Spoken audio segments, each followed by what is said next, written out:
আসসালামু আলাইকুম দেশবাসী। আজকে আপনাদের সামনে খুব গুরুত্বপূর্ণ এবং মর্মাহত একটি বিষয় নিয়ে কথা বলতে আসছি। আমি কথা বলতে পারতেছি না, অসুস্থ। তারপরেও যদি কিছু না বলি তাহলে আপনারা হয়তো আমাকে সন্দেহ করতে পারেন। তাই আমি আমার কিছু কথা আপনাদের সাথে শেয়ার করার প্রয়োজন মনে করলাম। তো বিষয়টা হচ্ছে যে আপনারা দেখতে পাচ্ছেন যে সামাজিক যোগাযোগ মাধ্যমে আমাকে নিয়ে একটা বিষয় ভাইরাল হয়েছে, বিভিন্ন পত্র-পত্রিকায় সেগুলো হয়তো প্রচার হচ্ছে। তো আমি আপনাদের বলবো যে এই বিষয়টার সাথে, যে বিষয়টা মেঘলা নামক একটা মেয়ে এবং আমার ছবি দিয়ে যে একটা অপপ্রচার করা হচ্ছে, অপবাদ রটানো হচ্ছে, এটার সাথে আমি কোনোভাবেই সম্পৃক্ত না। আমি এটার বিষয়ে কিছুই জানি না। আমি যদি বলি তাহলে বলবো যে এই মেয়েটা আমাদের এখানে পড়াশোনা করেছে, গত বছর পড়েছে এবং এর আগের বছরও পড়েছে। তো এর আগের বছর পূর্ণ বছর পড়াশোনা করার পরে সে আমাদের মাদ্রাসা থেকে চলে যায়। তো পরবর্তী বছর যখন মাদ্রাসা শুরু হলো তখন আমরা খোঁজ নিয়ে জানতে পারলাম যে কে কে আসে নাই। তো যারা যারা আসছে না তাদের মধ্যে সেও একজন ছিল, যে সে এখান থেকে চলে গেছে অন্য কোথাও। তো খবর নিয়ে জানতে পারলাম সে ঢাকা চলে গেছে, তারা বাবা মার সাথে থাকে। বাবা মা সৎ বাবা, এবং মা অন্য কোথাও আগে বিয়ে বসছিল। তো বর্তমান যে বাবা আছে মেঘলা, তার মেয়ে না, বরং আগের বাবার মেয়ে সে।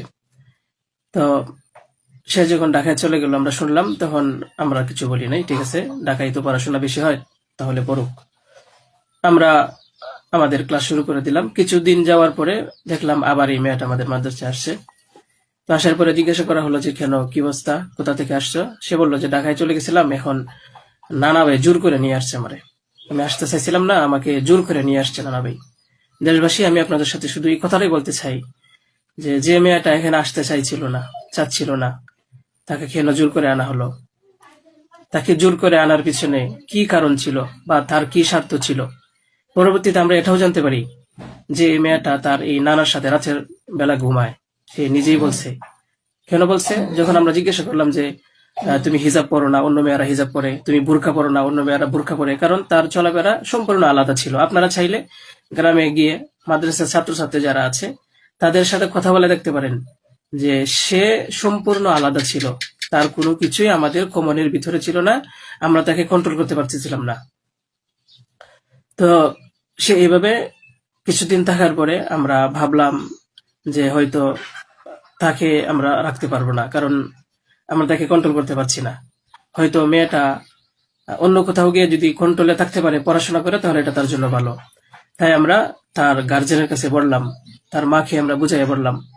আমাদের উদ্দেশ্য এটাই ছিল যে তার মা যেন তাকে বুঝিয়ে বলে যায় যে হুজুরের কথা মেনে চলবা, মাদ্রাসার নিয়ম কানুন মেনে চলবা, এই কথাগুলো উনি বুঝিয়ে যাবেন। কিন্তু উনি কি করছেন যে ওনার মেয়েকে উনি বলছে যে না, আমি এখানে রাখবো না, নিয়ে চলে যাব। তো আমাদের এখান থেকে প্রায় 5-6 মাস আগে আমাদের মাদ্রাসা থেকে নিয়ে চলে গেছে। হয়তো পরবর্তীতে খবর নিয়ে জানতে পারলাম সিলেটে যেখানে উনি থাকে সেখানে নিয়ে গেছে। তো নিয়ে যাওয়ার পরে আহ এখন কিছুদিন আগে আবার আসছে, এসে বলতেছে যে এই দুর্ঘটনা, যে খুব বড় সমস্যা। যে কথাটা শোনার পরে আমার মতো একজন সাধারণ মানুষ, আমি আর সহ্য করতে পারছি না, আমি আর নিজেকে ঠিক রাখতে পারি নাই। আমি একেবারে অসুস্থ হয়ে পড়ছি। কারণ আপনারা হয়তো জানেন যে অনেকেই, আমার ফ্যামিলি আছে, আমার বাচ্চা আছে, আমার বিবি সাহেব আছে, আমার আত্মীয় স্বজন আছে। আপনারা বলুন তো, আমার নামে যে বিষয়টা প্রচার হচ্ছে, এটা আমার ফ্যামিলির লোকেরা দেখে আমাকে কি বলছে, কি ভাবছে? আপনারা সঠিক তদন্ত করুন। আমি কখনোই দেশের আইনের প্রতি অবাধ্য না, আমি শ্রদ্ধাশীল।